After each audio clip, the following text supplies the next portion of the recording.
رب اشرح لي صدري ويسر لي امري واحلل عقدة من لساني يفقهوا قولي.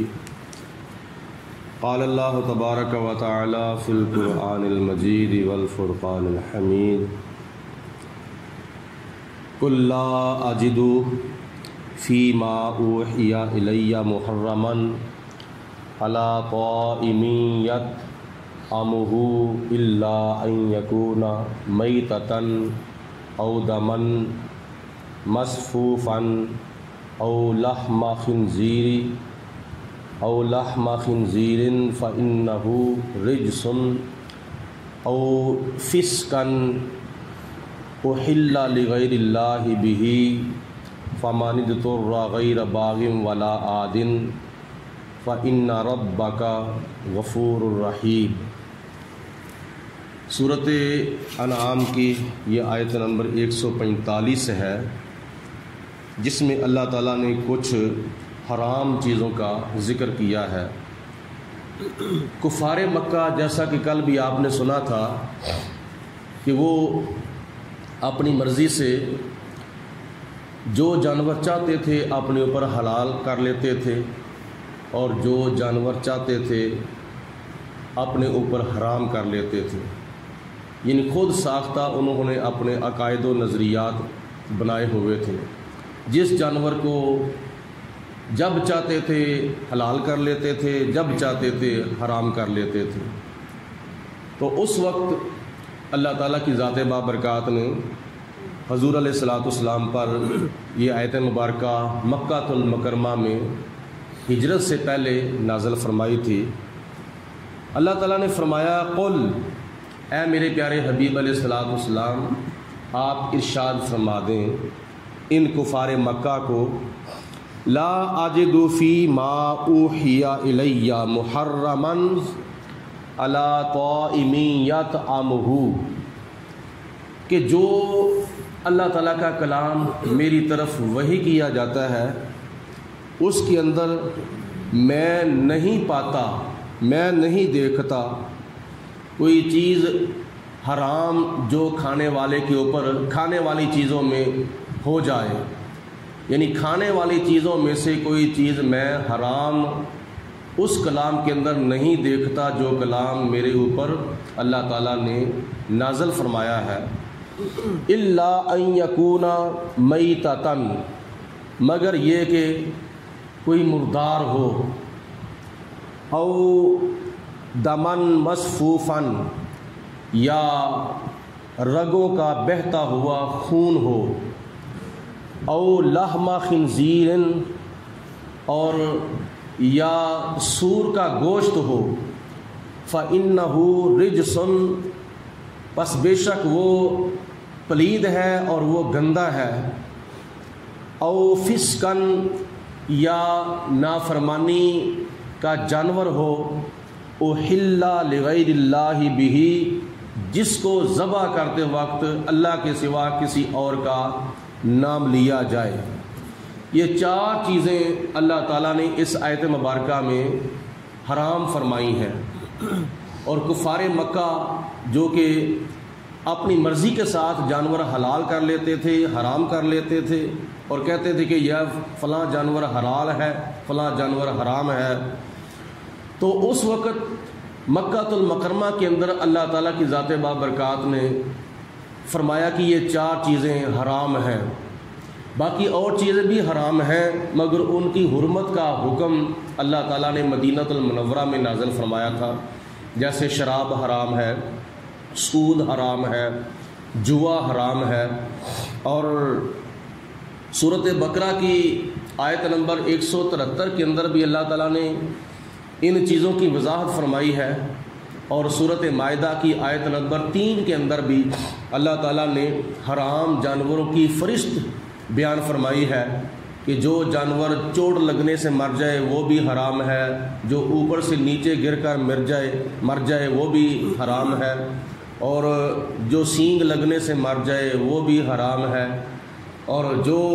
جس کو درندے نے کچھ حصہ جس کا کھا لیا ہو وہ بھی حرام ہے. یہ سارے جانور مردار کے اندر آتے ہیں.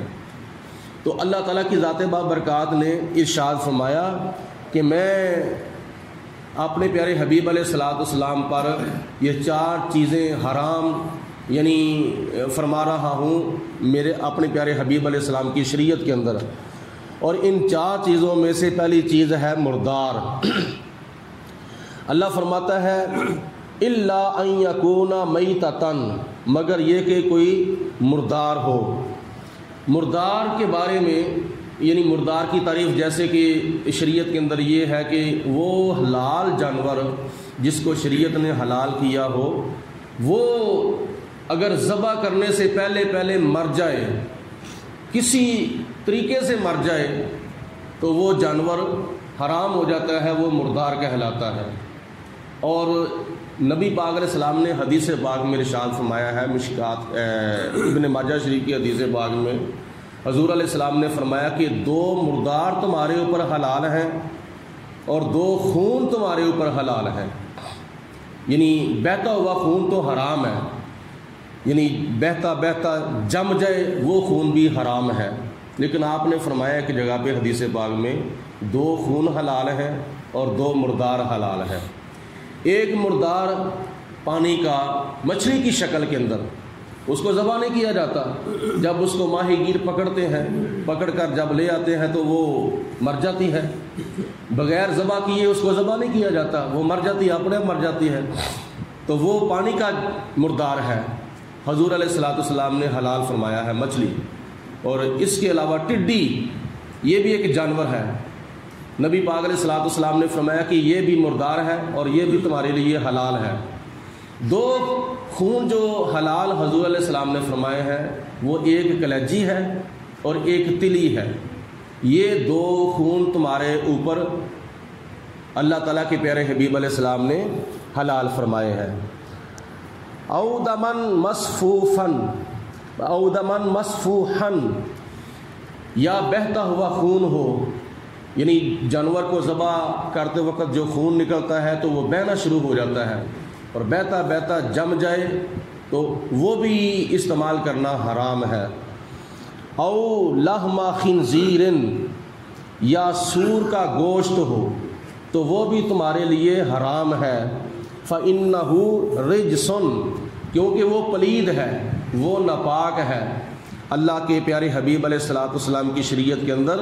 اس کو بھی حرام کیا گیا ہے۔ او فسقن احل لغیر اللہ بہ، یا وہ نافرمانی کا جانور جس کو ذبح کرتے وقت اللہ کا نام لینے کی بجائے اللہ کے سوا کسی اور کا نام لیا جائے، چاہے کسی نبی کا نام ہی کیوں نہ لیا جائے، وہ جانور بھی حرام ہو جاتا ہے۔ کسی ولی کا نام لے لیا جائے ذبح کرتے وقت، وہ جانور بھی حرام ہو جاتا ہے۔ حلال جانور ذبح کرتے وقت حلال تب ہوگا جب اس کو ذبح کرتے وقت پڑھا جائے گا بسم اللہ اللہ اکبر اللہ اکبر اللہ اکبر، تو پھر وہ جانور حلال ہوگا۔ اس سے پہلے جتنی مرتبہ مرضی اس کے اوپر اللہ کے سوا کسی اور کا نام لیا جائے، مثلا کہا جائے کہ یہ جانور جو ہے میں نے حضرت غوث پاک رحمۃ اللہ تعالیٰ علیہ کی روح کو اصال ثواب کرنے کے لیے پالا ہے یا خریدا ہے،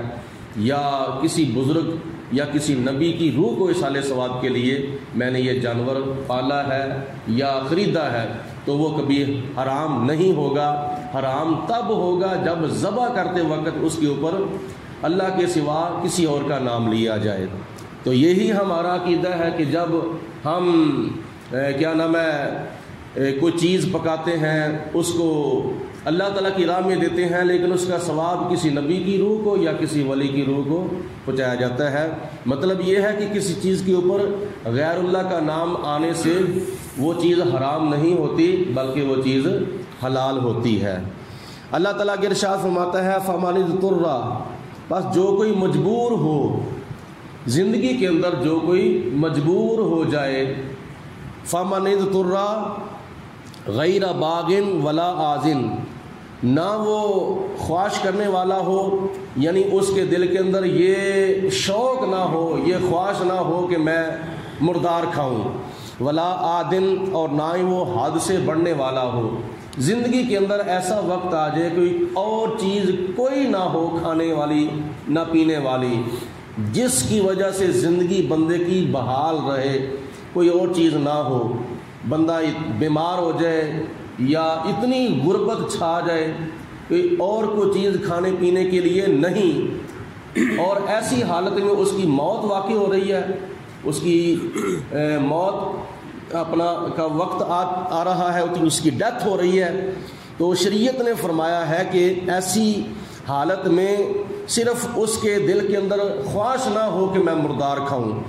اور حد سے بھی نہ بڑھے، بلکہ